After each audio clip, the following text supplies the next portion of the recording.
మంచి, లోపలంతా వంచన. హ, అందుకే మొదట్లో నువ్వు వద్దన్నా కాళ్ళ వేళ్ళ పడి చివరికి హక్కుందని అత్తగారిచ్చిన కాగితాలు చూపించి లోపలికి దూరారు. ఇప్పుడు మమ్మల్ని బయటికి పంపాలని చూస్తున్నారు.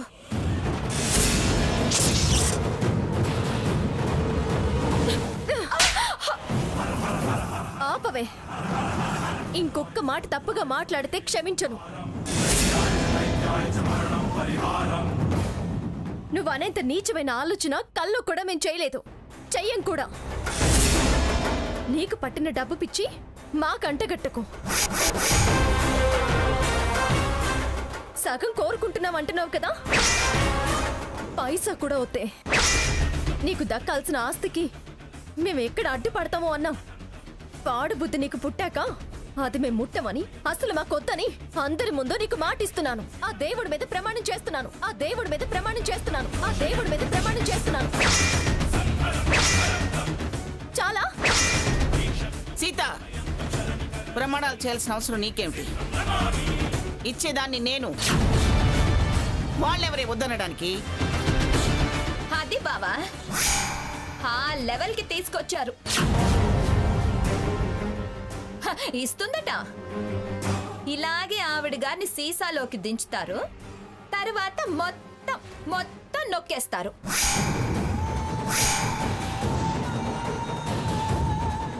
స్వర్ణ, నీ బుద్ధి చెడింది కాక సాకేత్ బుద్ధి చెడగొడుతున్నావా? ఏంటి నా బుద్ధి నా భార్య చెడగొట్టేది? నీ బుద్ధి నాకు తెలియదా? మీ ఆవిడ ఇంట్లో చేరింది, నువ్వు ఆఫీస్లో దూరావు. ఈవిడిక్కడ మనుషుల్ని మేనేజ్ చేస్తుంటే నువ్వు ఆఫీస్లో అకౌంట్స్ మేనేజ్ చేసి ఉంటావు.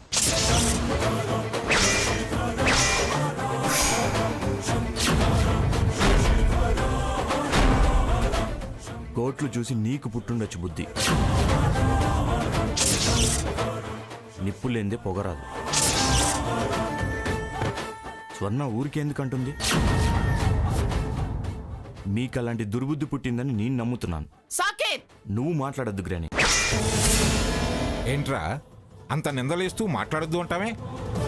ప్రమాణాలు చేస్తున్నా పడచవని పెడతావే? తాతయ్య గారు వద్దు. ఇంత దూరం వచ్చిన తర్వాత అంత బలంగా మేము ఆస్తిలో సగభాగం అడుగుతున్నామన్నా భయం ఏర్పడిన తర్వాత మేము చెప్పినా వాళ్ళు నమ్మరు. మీరు చెప్తే మేము మిమ్మల్ని వశపరుచుకున్నాం అనుకుంటారు. చూడు స్వర్ణ, మేమిక్కడుంటే నీ ఆస్తిలో సగం వాటా అడుగుతామనే కదా నీ భయం. అమ్మమ్మ గారి మనసు మార్చి ఆస్తిని పొందుతామనే కదా నీ భయం. నీ భయాన్ని పోగొడతాం.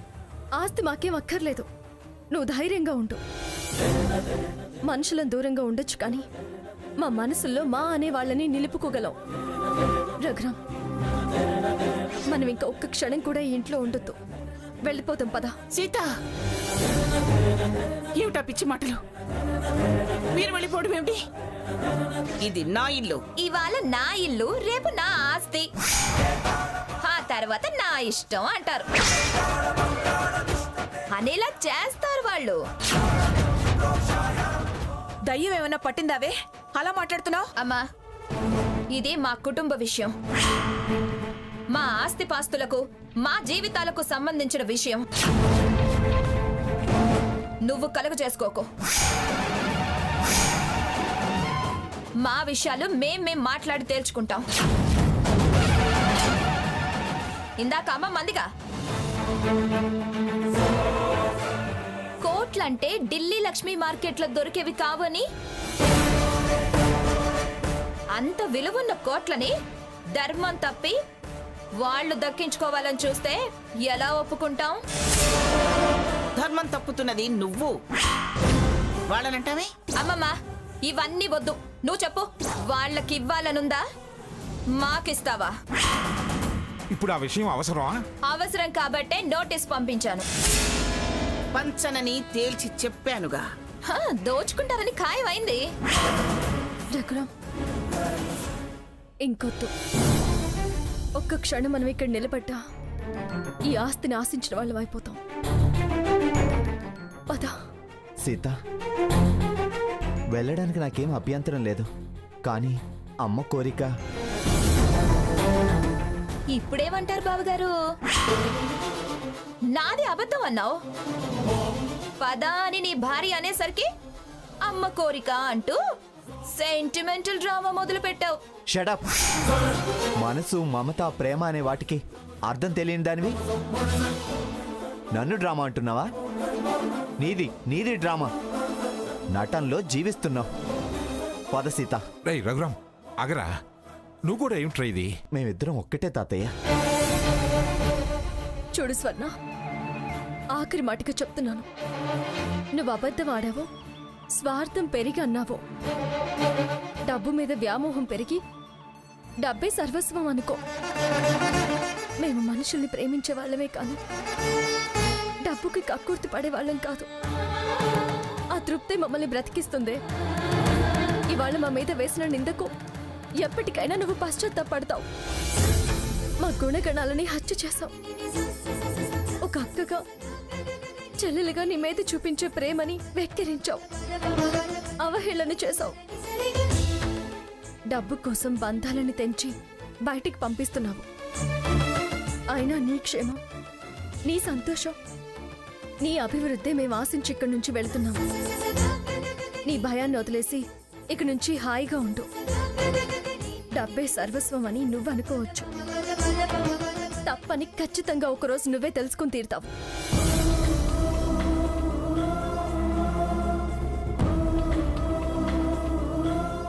అంతా నీకే వదిలేసి వెళుతున్నాము. అనుభవించవే, బాగా అనుభవించు. మా విశ్వాసమే మమ్మల్ని బతికిస్తుంది. గాలి బతికిస్తుంది, నీరు బతికిస్తుంది అని లెక్చర్లు ఇవ్వకు. దక్కిన ఏదో వాటా బతికిస్తుంది అను, బాగుంటుంది.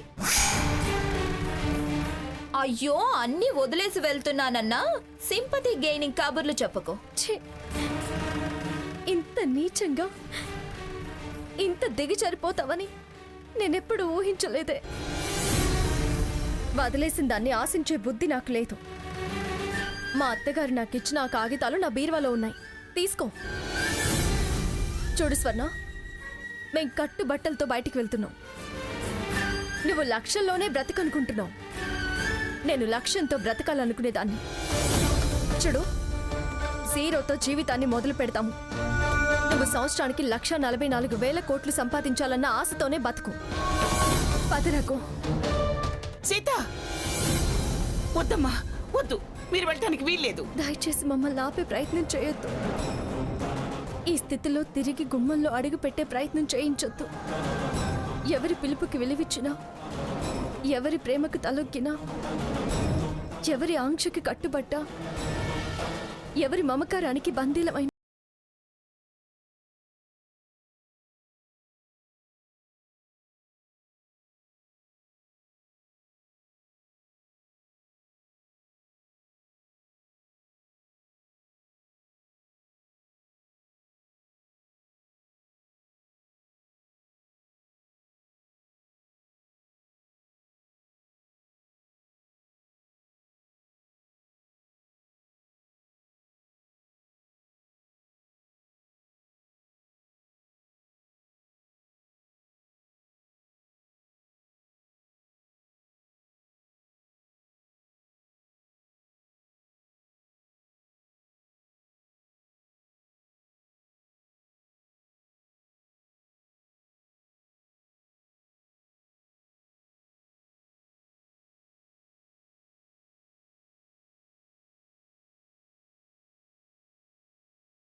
వెళ్ళొద్దు అన్న మీ మాట కాదని వెళుతున్నందుకు మమ్మల్ని క్షమించండి.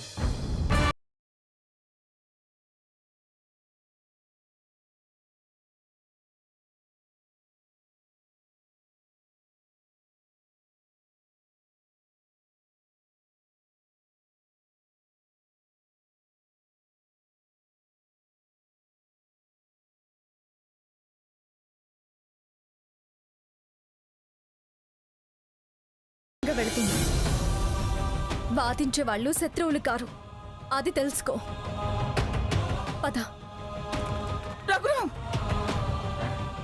చెప్పరా, దానికి నువ్వైనా చెప్పరా, దాని మనసు నొచ్చుకుందిరా. సీత మాట రాముడు కాదనడు.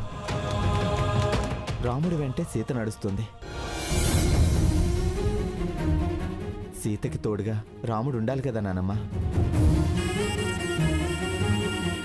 వెళ్ళడానికి కారణం తెలుసు. వెనక్కి తిరగలేని పరిస్థితి వివరించింది. గొప్పగా బ్రతకాలనుకున్న వాళ్ళని బ్రతకనివ్వు.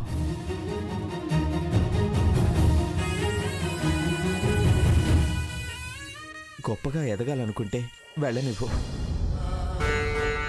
అమ్మా సీతమ్మ తల్లి, దివ్యంగా వల్లీ కళ్యాణం చేశారు. దేవాలయానికి వెళ్ళి దేవుడి ఆశీర్వచనం తీసుకొని కొత్త జీవితాన్ని ప్రారంభించండి. పదండి వెళ్దాం.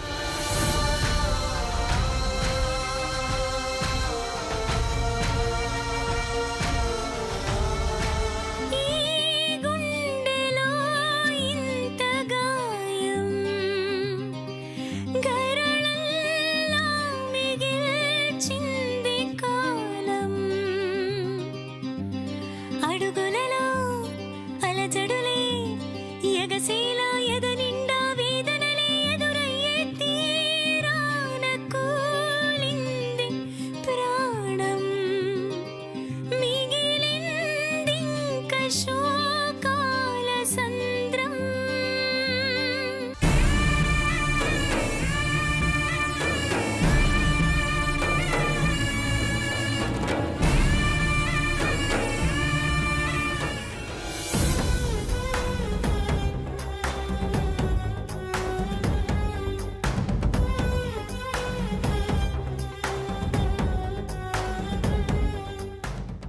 వెళ్తాను నానమ్మ, వెళ్తాను తాతయ్య. సీత, ఏమండి? సీత,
సావిత్రి, నువ్వైనా చెప్పు, నేను తట్టుకోలేకపోతున్నా.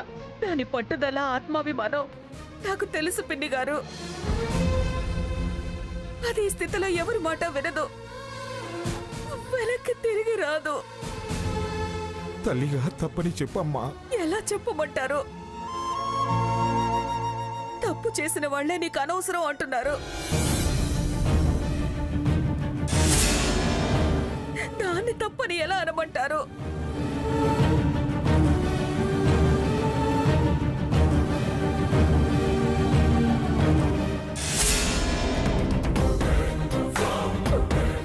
ఒసే స్వర్ణ, కాపురాలు చీల్చి మనుషుల్ని దూరం చేసి పాప మూట కట్టుకున్నావే, వాళ్ళనన్ని మాటలని కన్నీళ్లతో కట్టుబట్టలతో పంపించావు. రాముడు సీత వనవాసానికి వెళ్ళినట్టుందే వాళ్ళని చూస్తుంటే. ఒసే స్వర్ణ, నీ క్షేమం కోరేదాన్ని బాధ పెట్టావే, అనుభవించి తీరుతావే. ఇంతకింత ఎప్పటికైనా అనుభవిస్తావు. దేవుడు శిక్షిస్తాడే. శపించడానికి నేను కన్ను తల్లినైపోయాను. నిన్ను చూస్తుంటే నాకు అసహ్యం వేస్తుంది. ఛీ! రండి రండి వెళ్దాం.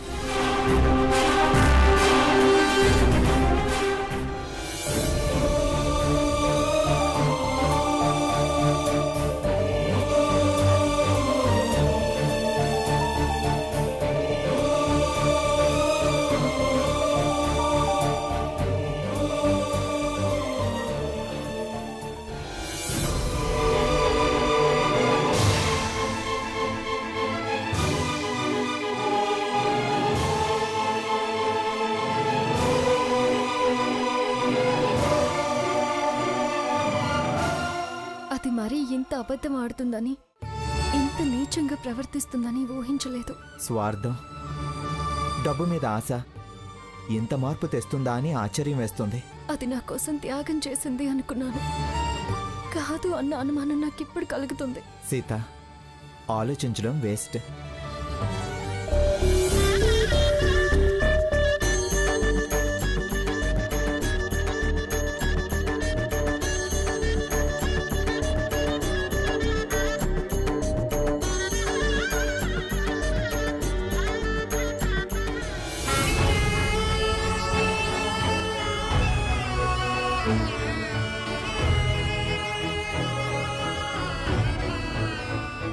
నన్ను వేరుగా చూడొద్దు నానమ్మ, పరాయివాడిగా చూడొద్దు నానమ్మ, నన్ను కాదనొద్దు. ఈ మంగమ్మ బతికున్నంత కాలం ఎవరు నా నుంచి నిన్ను దూరం చేయలేరు, వేరు చేయలేరు. ఎప్పటికీ మన మధ్య దూరం పెరగదు. సాకేత్తో ఎప్పటికైనా జన్మలో నిన్ను ఎప్పుడు ఏమీ అనను అన్నయ్యా అనిపిస్తాను. రఘురామ్, నేనేమైపోయినా సరే నిన్ను మాత్రం వదులుకోనరా. ఇప్పుడు మనం ఎటు వెళ్దాం? నేను ఇంకా ఆ షాక్ నుంచి తేరుకోలేదు రఘు.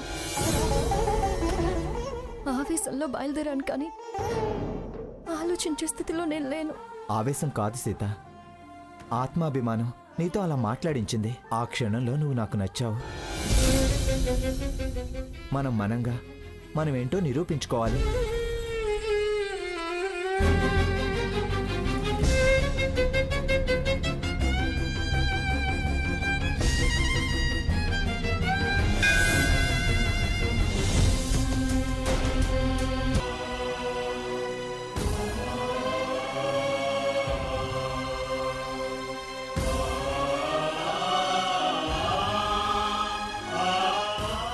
ఏమండి సీత, సీత, అమ్మా సీత, అమ్మా సీత, అల్లుడు గారు. సీత, ఆగండమ్మా. అమ్మా సీత, పిన్ని గారు వాళ్ళని వెనక్కి పిలు సావిత్రి అన్నారు. నా మనసు ఆగలేకపోయింది. అమ్మా, అది జరగని పనమ్మా.